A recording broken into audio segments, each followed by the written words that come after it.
季嚟計嘅，亦未作大最好一次。你話第9場就俾喺個情況嘅情況，用嘅大陸北方啊，都叫北腳式嚟嘅話，上4班嚟呢幾場都有幫忙。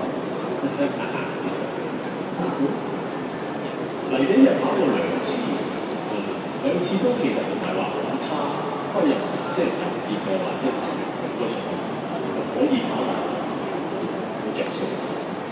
不過第5班啊，始終都有啲優勢嘅。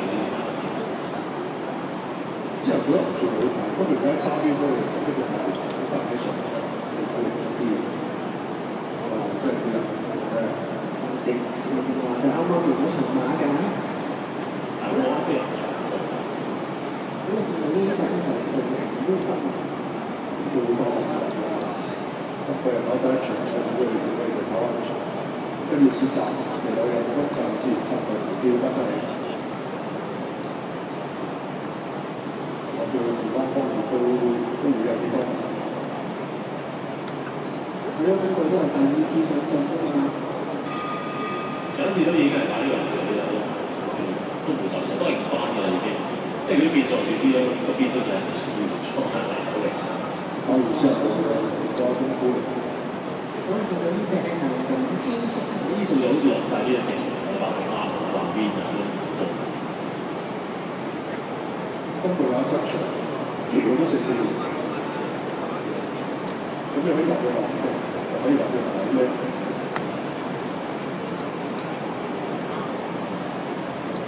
不過過往成日都話即係一路係好似有啲北季都試過翻嚟先打啦，不過嗰陣時4班係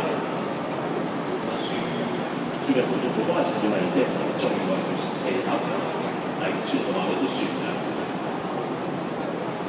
我知道輸唔輸咁啦，嗰啲佢。即係之前我嘅前其實好多見到呢隻咧，成日有一個我知反而1次嗰啲啊，唔使嚟㗎，嗰啲賽車，有好多2次跑呢啲加拿大都唔到2次，有時跑1次。都識得追喎，佢都追得幾好喎，就自己都算係。你唔彩啲2、3隻跑都冇咁高㗎，呢隻跑得高，花。跑到啱嘅位置，跑到位都要搏跑㗎啦，就係可惜有一樣嘢唔走啦，就攞位。呢個1800即係數據可能唔係好多，不過你見佢外國啲上名率都唔低嘅，即係可能即係7、8次啦，或者攞低34個超高嘅。因為呢啲計基本上係咁認真咁樣用過嘅，即係每一次真係有作係可惜場地。飛啊似嘅啦都係。呢幾個自己都有，有個位就都有都冇嘅。咁但係啱啱同另外咧就騎呢個聖樂方啊，呢場我哋又係呢個騎呢個打。呢場都不錯啦。亦都啱啱13先跑完幾多星期㗎？第12次我錯，我唔想嚟做咧，咁都機會唔同嘅位咁嚟啊，想轉行。呢啲我實在見到嘅乜就係啱先日跑完，我哋諗落去都唔會有咩特別嘅變化啊幾日。嚟呢一個就可以啦，係即係出色嘅上頂咁咯，自己贏波啦呢啲。有個5檔睇可唔可以幾多？呢隻10個嚟買下多先。好多而家就邊走啊嘛，都講好多次嘅，都話10至少唔會見到先，有啲位度唔會見到。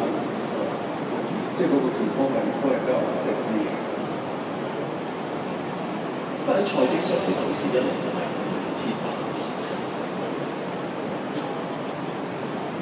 即係無論草地好、泥地好，都係一路累積一路入啲。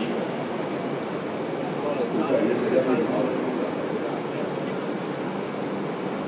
好難嘅，好難。呢隻呢唔係成日都係2,800。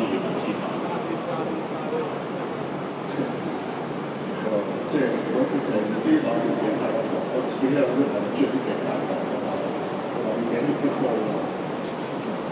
我早都有睇到好前排，即係佢1,200、1,400咁樣。即係1000多場都即係好似差少少。佢真係準備好多嘅嘢。咁啊，見到呢隻咧就係出邊嘅。